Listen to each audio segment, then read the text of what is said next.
I want you to remember something. In the beginning stages of the collective noticing the shadows that were left over by previous generations, there is a difficult period of becoming aware of things that are considered toxic, which means there will be more opportunity for us to scan one another, constantly looking for something that's toxic. The power is found when you go into the root of why I'm doing this. And most of us are doing this because it is a practiced coping mechanism that has become something we use on autopilot, so we are not conscious, we are not aware in the moment, and the intention is not something that we're choosing based on the current moment. The intention is still something that is echoing childhood conditioning. Now more than ever, we will see and hear conversations about how toxic people are that are in our lives. We will continue to see a lot of content around how to deal with that, because we're in the beginning phases of this relationship reset revolution.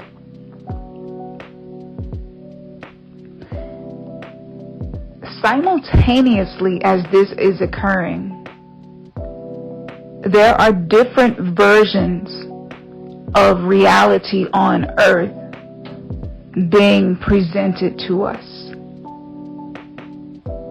Energetically, when I look at this, I see earth as a phantom that holds all of these collective shadows and the karma attached to them. It's kind of like a hologram. And we are phasing in and out of the collective shadow from earth, individually and collectively.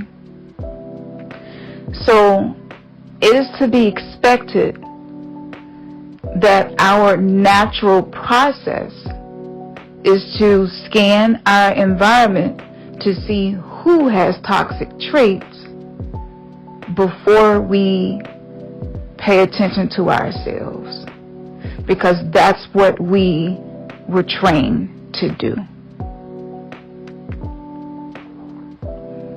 However, if you remember that any toxic dynamic in your life is actually a mirror to your shadow self, meant to be a catalyst for transformation, if you are open to discovering the lessons within these dynamics, the toxicity that you may be witnessing can actually benefit your evolution.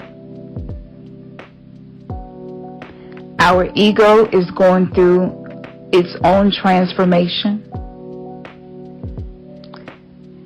The ego is basically transforming into a higher consciousness, which means we're learning how to use some of the things that the ego has done to keep us safe in a way that allows us to transcend a lot of our traumatic conditioning. The ego is not the enemy. Our shadow selves are not the enemy. The wounded inner child within us is not the enemy. And the people in our lives who have some toxic dynamics are not our enemies. By choosing to reframe what you are witnessing in your reality as something that has a lesson to help you level up, as a mirror that's helping you to see your blind spots, you will have more fuel to help you on this journey. But if the focus remains on the external toxic things in our reality, you will not be able to manifest a different reality, which means you will continue to experience the shadow phantom version of Earth that is based in 3D consciousness of survival. By using different modalities, I have been able to make choices that allow me to anchor my experience in a higher consciousness of love and compassion.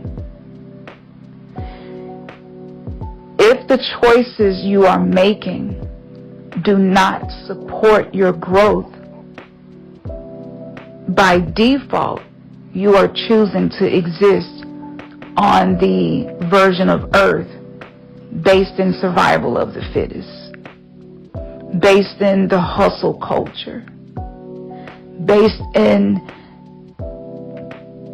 exhausting yourself, abusing yourself, neglecting yourself, abandoning yourself to survive. This is a labyrinth that many of us are finding our way out of.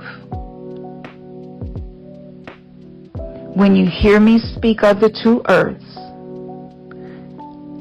I am describing a separation of consciousness. The reality that we experience is based in the perception that we choose, what we give our attention and energy to, what we give most of our time to, and you will only experience that which you are investing your time, your awareness, your attention, and your energy into.